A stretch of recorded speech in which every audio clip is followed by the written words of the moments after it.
Hey, what's up, Rough Cuts? It's Jim. Today is Tuesday, and today's film is Breakin.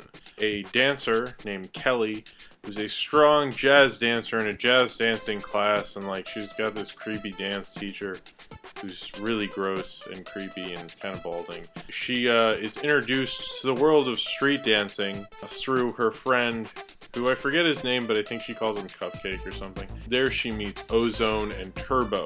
This is a breakdancing movie. I think it was the first or one of the first. This and Beat Street. Although Beat Street may be a little better. Turbo and Ozone go to the club and they battle this team, Electric Rock. I always thought it was Electric Rot, which I think is a lot cooler of a name, but apparently it's Electric Rock. They, breakdance battle them, but then they have a girl with them. They're like, oh shit, what do we do? Luckily, they just met Kelly and decide to give her the street name Special K. They team together and defeat Electro-Rot, but also they have to defeat her dance teacher for some reason and prove to everyone breakdancing is like real dancing and they should respect hip-hop or something. I've seen this movie a bunch of times. I used to watch this. There was like this period in 2005. I would watch this a lot. I didn't own it. Someone I knew owned it. And we would get drunk and watch this movie, and I thought it was like really funny. You have Turbo and Ozone. I think they're actually really quality dancers. I mean, the guy who plays Turbo, the sequence he does with the broom is like kind of Fred Astaire worthy. I mean, not as good as Fred Astaire.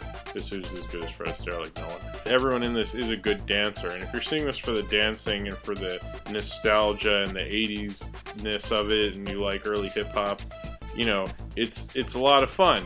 But if you're like most normal people, you're probably like Ice-T, who's in this movie. Like, he's the guy performing at the club when they do these breakdance showdowns. He says this movie is whack.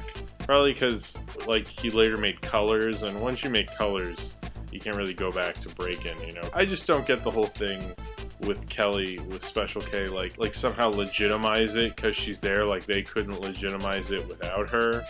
Which, I don't know how the racial implications of this movie I'm not exactly comfortable with, but I think if you made Breakin' now, you might not have Special K the way she was in this movie. I think what you would do is you would have her probably played by, I don't know, like Gabrielle Union or somebody. They wouldn't have a white girl playing her because it just gets it's kind of like The Help, but with breakdancing, It's like these guys would have just, been breakdancing on the street corner. They wouldn't know what to do with it, but then Special K and her agent comes along, who's played by Christopher McDonald, who does a really good job.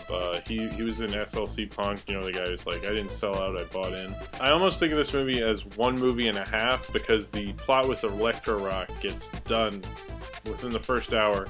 Then they have this other half hour of plot with them trying to put on this breakdancing show, because I guess Kelly's agent only has one thing to do. That's his only client, I guess. But he has all this nice crap, so wouldn't he go yeah, who cares? I'm I've got Colin Hanks to deal with, or something. Jean-Claude Van Damme is in the background dancing, which is pretty humorous. You've probably seen the GIF somewhere. I don't recommend the sequel, Breakin' 2 Electric Boogaloo. That's way worse. Just see the first Breakin'. You don't want to see the second one. It's funny to make Electric Boogaloo jokes, but it's funnier to make those jokes when you haven't seen it, trust me. Because once you've seen it, you're like, oh, why'd you bring that thing up?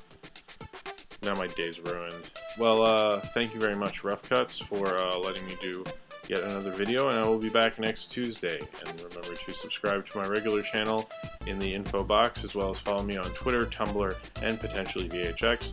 Also follow Robert at Holloway's Tumblr. He's the guy who did the picture before and after the video. And thank you very much.